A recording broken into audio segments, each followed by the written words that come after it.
ಅಮಿತ್ ಗೌಡ ಅಂತ Urvashi talkies owner, ಅವರಿಂದ Darshan sir ತಗೊಂಡಿದ್ರು. ಆ ಡಾಗ್ ಮೇಲೆ ನನಗೆ ಕಣ್ಣಿತ್ತು. ಆ ರಾಕ್ ಅನ್ನೋದು ದರ್ಶನ್ ಸರ್ ಹತ್ರ ಇತ್ತು, ಬ್ಲೂ ಕಲರ್ ನಿಯೋಪ್ಲಟಿನ್ ಮ್ಯಾಸ್ಟಿಫು. ಅದನ್ನು ನಾನು ಪರ್ಚೇಸ್ ಮಾಡಿ ಅದನ್ನು ಶೋ ಎಲ್ಲ ಮಾಡಿ ಅದನ್ನು ಫೇಮಸ್ ಮಾಡಿ ಆ ಡಾಗ್ನು ಸೆಲೆಬ್ರಿಟಿ ಮಾಡಿಬಿಟ್ಟೆ. ಅಂದರೆ ನನಗೆ ಕಸ ಕೊಟ್ಟರು ರಸ ಮಾಡ್ತೀನಿ, ₹1 ಕೊಟ್ಟರು 1 ಕೋಟಿ ಮಾಡ್ತೀನಿ. ಬರೀ ಒಂದು ಪಂಚೆಯಲ್ಲಿ ಒಂದು ಭಿಕ್ಷುಕನ್ನ ನನಗೆ ಕೊಟ್ಟರು ಒನ್ ನೈಟಲ್ಲಿ ಆ ಭಿಕ್ಷುಕನ್ನ ವರ್ಲ್ಡ್ ಫೇಮಸ್ ಮಾಡ್ತೀನಿ. ಅಂದರೆ ಆ ಟ್ಯಾಲೆಂಟ್ ನನಗಿದೆ.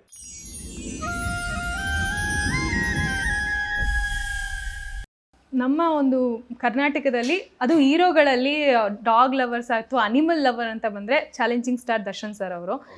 ಅವ್ರಿಗೆ ನೀವು ಯಾವತ್ತಾದರೂ ಕೊಡೋಕೆ ಟ್ರೈ ಮಾಡಿದ್ದೀರಾ ಅಥವಾ ಅವ್ರ ಹತ್ರ ಇರೋದನ್ನ ನೀವು ಖರೀದಿ ಮಾಡಿರೋದು ಏನಾದರೂ ಇದೆಯಾ? ಅವ್ರ ಹತ್ರ ಇರೋದು ನಾನು ಏನಂದರೆ ನನ್ನ ಹತ್ರ ಅವ್ರು ತೊಗೊಂಡಿಲ್ಲ, ಯಾಕಂದರೆ ಅವ್ರಿಗೆಲ್ಲ ಗಿಫ್ಟ್ ಬೇರೆ ಬೇರೆ ಕಡೆಯಿಂದ ಅವ್ರದ್ದೇ ಸರ್ಕಲ್ ಇದೆ, ಎಲ್ಲ ತುಂಬ ಡಾಗು ಅವ್ರಿಗೆ ಗಿಫ್ಟ್ಗಳು ಬಂದಿದೆ. ಆದರೆ ಒಂದು ನಿಯೋಪ್ಲಟಿನ್ ಮ್ಯಾಸ್ಟಿಫು ರಾಕ್ ಅಂತ ಬ್ಲೂ ಕಲರ್ ನಿಯೋಪ್ಲಟಿನ್ ಮ್ಯಾಸ್ಟಿಫು, ಅದು ಅಮಿತ್ ಗೌಡ ಅಂತ ಉರ್ವಶಿ ಟಾಕೀಸ್ ಓನರು, ಅವರಿಂದ ದರ್ಶನ್ ಸರ್ ತಗೊಂಡಿದ್ರು. ಆ ಡಾಗ್ ಮೇಲೆ ನನಗೆ ಕಣ್ಣಿತ್ತು. ಅಂದರೆ ನನಗೆ ಹೇಳ್ತಿದ್ನಲ್ಲ, 4 ಗೋಡೆ ಮಧ್ಯ ಇರುತ್ತೆ, ಅಲ್ಲಿಂದ ನಾನು ಅದು ಹೆಂಗಾರ ಮಾಡಿ ನನ್ನ ಹತ್ರಕ್ಕೆ ಆಗಬೇಕಲ್ಲ, ನಾನು ಓನರ್ ಆಗಬೇಕಲ್ಲ ಅಂತ ನಾನು ಅವ್ರ ಮನೆಗೆ ಹೋಗಿ ನೋಡಿ ಬರ್ತಾ ಇದ್ದೆ. ಯಾಕಂದರೆ ಒಬ್ಬೊಬ್ರು ಏನು ಮಾಡ್ತಾರೆ, ಸಾಯೋವರೆಗೂ ಇಟ್ಕೊಳ್ತಾರೆ. ಡಾಗ್ ಲವರ್ಸು ಆ ಥರ ಫುಲ್ ಸಾಯೋವರೆಗೂ ಏನಾದರೂ ಕೊಡಲ್ಲ. ಒಬ್ಬೊಬ್ರು ಏನಂದರೆ ಒಂದು ಹೊಸ ನಾಯಿ ಬಂದ ತಕ್ಷಣ ಹಳೆದು ಕೊಟ್ಬಿಡ್ತಾರೆ ಆ ಥರ.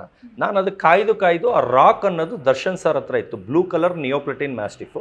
ಅದನ್ನು ನಾನು ಪರ್ಚೇಸ್ ಮಾಡಿ ಅದನ್ನು ಶೋ ಎಲ್ಲ ಮಾಡಿ ಅದನ್ನು ಫೇಮಸ್ ಮಾಡಿ ಆ ಡಾಗ್ನು ಸೆಲೆಬ್ರಿಟಿ ಮಾಡಿಬಿಟ್ಟೆ.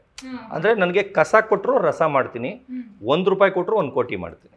ಅಂದರೆ ಒಂದು ವಸ್ತು, ಅಂದರೆ ಈಗ ನನ್ನ ಜೋಬಲ್ಲಿ ಎಲ್ಲ ಕಿತ್ಕೊಂಡು ಪರ್ಸು ಗಿರ್ಸು ಎಲ್ಲ ಬರೀ ಒಂದು ಪಂಚೆಯಲ್ಲಿ ಒಂದು ಭಿಕ್ಷುಕನ್ನ ನನಗೆ ಕೊಟ್ಟರು ಒನ್ ನೈಟಲ್ಲಿ ಆ ಭಿಕ್ಷುಕನ್ನ ವರ್ಲ್ಡ್ ಫೇಮಸ್ ಮಾಡ್ತೀನಿ. ಅಂದರೆ ಆ ಟ್ಯಾಲೆಂಟ್ ನನಗಿದೆ, ಅದು ನನ್ನ ಕೆಪಾಸಿಟಿ, ಅದು ನನಗಿದು. ನಾನು ಯಾರಿಗೂ ಮೋಸ ಮಾಡಿಲ್ಲ, ಯಾರ ಹತ್ರ ದುಡ್ಡು ಕಿತ್ಕೊಂಡು ಮಾಡಿಲ್ಲ. ನನ್ನ ಕೆಪಾಸಿಟಿ ನನ್ನಿದು. ಅವ್ರಿಗೆ ತಾಕತ್ತಿದ್ರೆ ಅವ್ರು ಮಾಡ್ಕೊಳ್ಳಿ, ಬೇರೆಯವರಿದ್ದರೆ ಅವ್ರು ಮಾಡ್ಕೊಳ್ಳಿ. ನಾನು ಯಾರಿಗೂ ಹರ್ಟ್ ಮಾಡಲ್ಲ, ನಾನು ಯಾರ ತಂಟೆಗೂ ಹೋಗಲ್ಲ.